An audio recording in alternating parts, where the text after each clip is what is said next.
welcome back to the Graham Stephan Show. So today we're bringing back an old classic. We got another episode of Millennial Money. Now, before we go into that, I got a bit of an issue here, is that I looked down at CNBC Make It. They got 906,000 subscribers, and they are beating us. So how about this? If you're watching this right now and you're not already subscribed, please, we have to get past CNBC Make It. And now with that said, we got to watch this video. It's titled, Living on $81K a Year in Decatur, Georgia.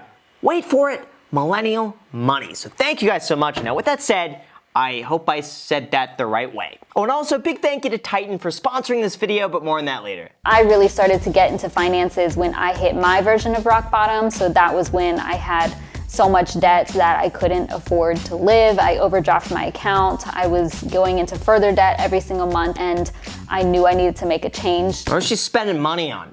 I want to hear that story. I bet there's a lot to that story. Where was it going? Where's the money going? We got to find out. We're going to find out.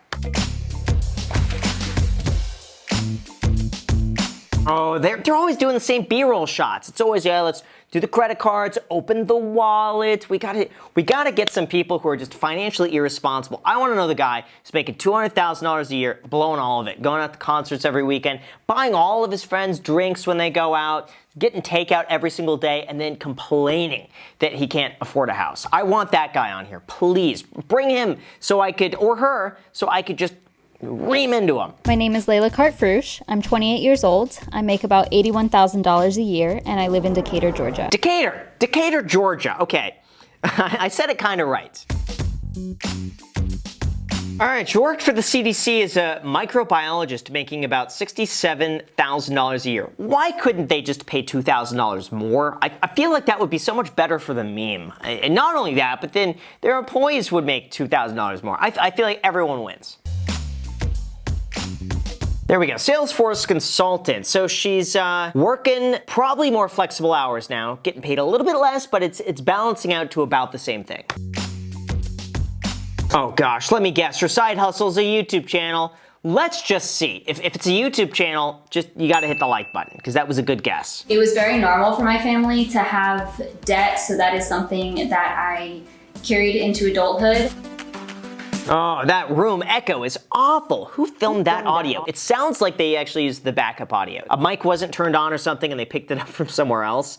Okay, so anyway, her financial challenges began with $49,000 in student loans. Gosh, imagine, it ruins so many people's entire lives. Imagine being 18 years old, okay? You can't legally have a drink. You can't walk into a bar and have a beer, but you could essentially sign your financial future away and take out $50,000 in debt. But you can't have a beer. No, that's bad. But here's a loan to go to school and earn exactly this when you graduate, maybe, if you get a job. So stupid. Now, I'm not saying lower the drinking age. I'm just saying, listen, $49,000 in student loans. You should not be giving loans to 18-year-olds. Oh, it's just...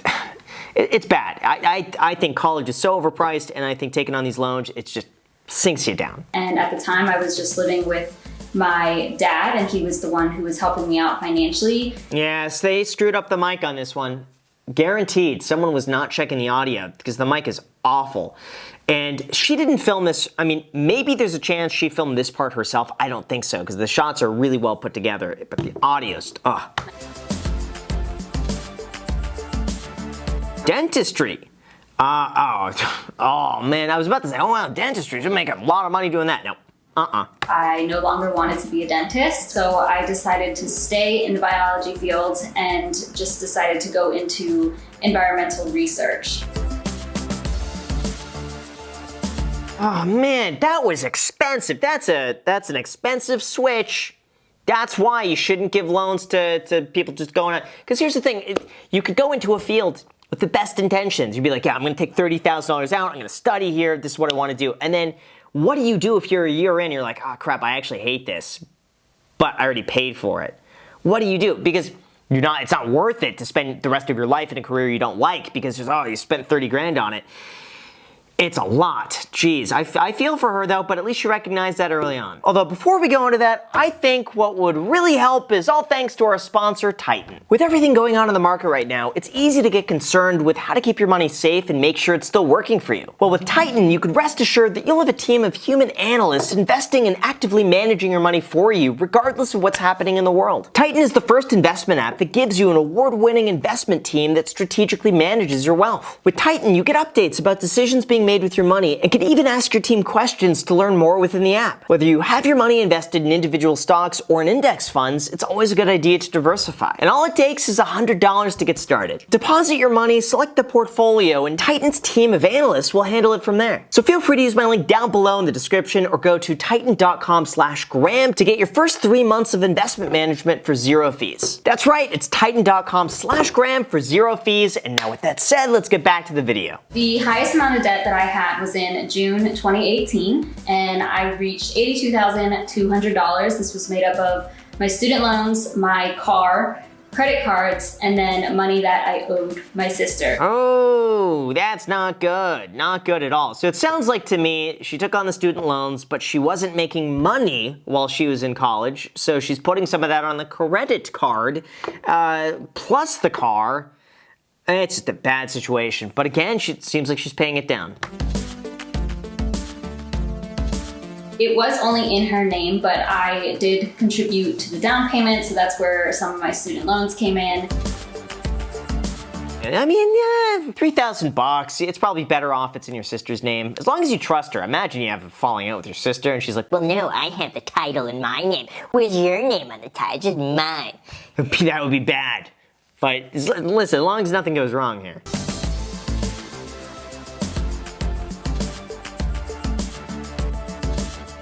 What? What? So she's buying houses. Now, listen, the house thing worked out. So, took a bit of a risk there. That paid off. Purchased a car with an ex. Shouldn't be buying cars unless you're married with someone. Same with real estate unless they're a family member. But, or gosh, they gotta be a really, really, really good friend, business partner on that one because things go so wrong. Let's see, I bet she bought him out. Unfortunately, in 2015, I decided to co-sign a car with somebody I was in a relationship with at the time. And things were good for some time, but ultimately this turned into the worst financial mistake I've ever made. I cried a lot. It was just very stressful overall. I did end up taking this person to court. I was garnishing their wages at one point. Oh, so here's what's happened. She co-signed on the car, so her credit's the one that gets affected, not his. He stops paying the car because he can't afford it or something, or just out of spite, I don't know. And then she's got to take him to court because her name is attached to this car, and who do they go after? They're not going to go after him. They're going to go after her for co-signing on this car. So, yeah, that's a terrible situation to be in. Very techno-y music. It reminds me kind of like the 90s techno, like the, doing the head bop sort of thing. I do believe it's important to invest while paying off debts. So the bulk goes to my debt, and then I do put about $300 per month toward my Roth IRA. And then the last area is my 401k. So with my... All right, so let's take a look. Rent and utilities, $1,640. That's fine. Discretionary is high, $1,000 a month. Entertainment, travel, clothing, charitable donations, pet expenses. That's high, is it not? When you're in debt, trying to pay that off, $1,000 a month in just discretionary seems like a lot. But she's also putting $1,000 towards her student loans. That's good. Insurance, that's a lot of money. Renters, life, auto, health. Why does she need life insurance? Who sold her that? Listen, I don't know if she needs life insurance when who's depending on her. Her pet, I mean, the pet lives with the sister, something, hopefully something never happens, but I look at her, 28 years old, doesn't need life insurance because there's no one depending on her. So I bet that's probably a few $100, I don't know, $150 a month, $200 a month on that. It's a lot for insurance. That's too high, but maybe she has a good health insurance plan. I don't know. Investment, 610. It's with a squiggly. Roth, taxable, brokerage, crypto. Anyway, then we got food, $400 a month. Business expenses, $150. Web hosting, email service, transportation, fine. I would say her discretionary is too high. insurance is too high, and she should be investing more. I spend about $400 per month or so on groceries. Oh, look at that. Living like Layla. She's got a YouTube channel. That means you gotta hit the like button. We made the agreement earlier because I was like, oh yeah, she has a YouTube channel. She's got a YouTube channel. I purchase organic produce primarily now, just for health purposes. There we go, that's good. You know what, I've been eating so healthy lately. I have avoided all junk foods. I've been tracking my calories. Best decision ever. I've lost 4 pounds. I went, I'm feeling a lot better and getting to the gym almost every day. So yeah, it's awesome. To me, it's just about my health, and I want to prioritize being healthy. That's good, 4 to 5 times a week, 45 minutes. And here's the thing, for anyone who wants to start getting in shape, honestly, I recommend just start 30 minutes every other day. 30 minutes. The hardest part is just getting yourself to work out. Once you put on your clothes, you step out the front door, half the work is done. I actually wanted to become self-employed or an entrepreneur. I wanted to take my blogging full-time and my YouTube channels. I have quite a few side hustles. I do have 2 YouTube channels now, one focused on finances and then one for my just lifestyle. And then I also have 2 blogs based on the same topics. Look at that, there you go, $1,500 a month. And let's see how often she posts. I bet she posts pretty often. Once a week. Not posting enough, you gotta be posting more. Oh, I see, she's posting more on the personal finance channel. That's good. Yeah, you know what, she's posting a good amount of times. I do not like the thumbnails though. Your picture looks a little bit too like washed out. There's not a lot of color there. I would up the color, and there's too much text. I mean, gosh, if you zoom out and you look at this on a 1 by 1 inch little picture, you can't even read it. I mean, so like too much text, too busy, and not enough color. So thumbnails could be improved, but your posting schedule is really good.